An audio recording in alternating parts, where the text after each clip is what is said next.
Rigathi Gachagua has done it again.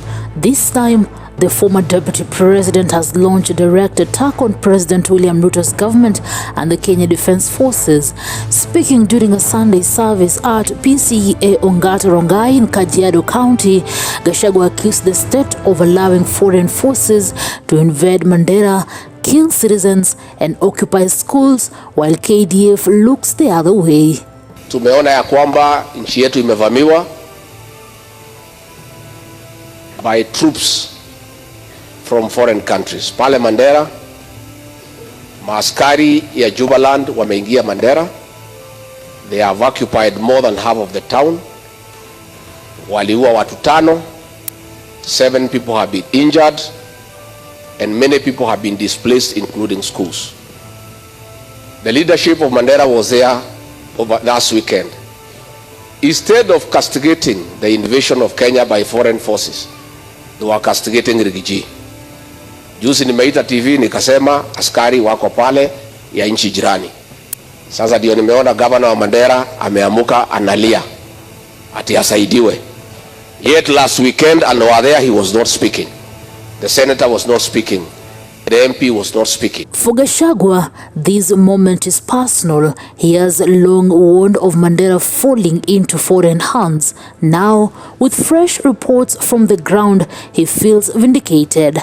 Governor Adan Khalif, Mandera's own county boss, confirmed the shocking claims. According to Khalif, Jubaland militia crossed into Kenya, established a training camp inside BP Primary School, and now control parts of Mandera. The takeover forced the school's closure weeks before national exams, leaving children stranded and families living in fear. There is an immediate relocation of Jubaland force out of Mandera. Immediate. I want to tell them, if we don't do it, we will do it ourselves.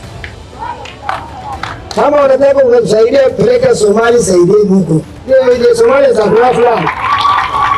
You cannot. Huwezi funga mashamba ya wananchi, huwezi funga shule, huwezi funga water supply, huwezi huwa watu wote ovyo at in the name of supporting a faction in Somalia. What interest do you have in Somalia? We don't have any interest. So tunawaeleza CS defense sujia kwa wapi? I've never heard of that lady since she was appointed. Sujia anafanya kazi gani? KDF must pull out of supporting the Jubaland force. They must relocate Jubaland from Mandera County. These words don't just paint a picture of insecurity, they suggest collusion or at best negligence by Kenya's own army. Gachagua's attack on Ruto is not just about Mandera. It fits into a larger political war between the two men. Since leaving office as a deputy president, Gachagua has accused Ruto of neglecting the north, even alleging links between the administration and extremist elements like Al-Shabaab.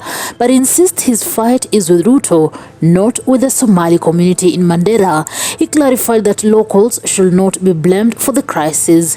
Still, critics like Mandera woman representative Umul Kasim say Gachagua is being reckless. She challenged him to provide evidence, calling his remarks divisive and politically motivated. Mimi nimechukua jukumu kutetea watu ya Mandera, kutetea watu ya northeastern Kenya. It is unacceptable that foreign forces can invade Kenya, and the mandate of the Kenya Defence Forces is to protect our territorial integrity. And it cannot be that foreign forces are in our land and the government is quiet, the commander-in-chief is quiet. We are asking the commander-in-chief of the Kenya Defence Forces to immediately order an operation to flush out foreign troops out of our land. This is our country. We have a responsibility to protect our territorial integrity, and it cannot be that forces from Somalia can come into Kenya and occupy our land and terrorize our people. Yet the government is quiet and the leaders of Mandera are quiet. So tuambie watu ya Mandera, hata viongozi wenu wakinyamaza, sisi tuko. Tutatetea nyinyi kwa sababu hatuwezi kubali muangaishwe na magaidi kutoka nchi jirani. If the allegations are true, Kenya faces a national security disaster. A foreign militia entrenched in a Kenyan county undermines sovereignty. The KDF silence undermines trust in the institution, and the government's lack of response leaves Kenyans asking who is really in control of Mandera County. We want to call upon His Excellency, the President of the Republic of Kenya, who is also the Commander-in-Chief of all the armed forces. Mandera cannot be turned into a battleground for Somalia. We have no interest in Somalia. The only interest we have in Somalia is peace. If they cannot peace and fight, then we have no business to involve in their internal affairs. They have opened a camp in BP1. BP1 primary school is now closed. And there are people who want to do exam in the next 1 month. How do you close a public school and turn it into a military training camp? It is impossible. So, for ordinary citizens in the north, this is not politics. It is about life and death, about whether the state can protect them from hostile forces just across and now allegedly inside the border.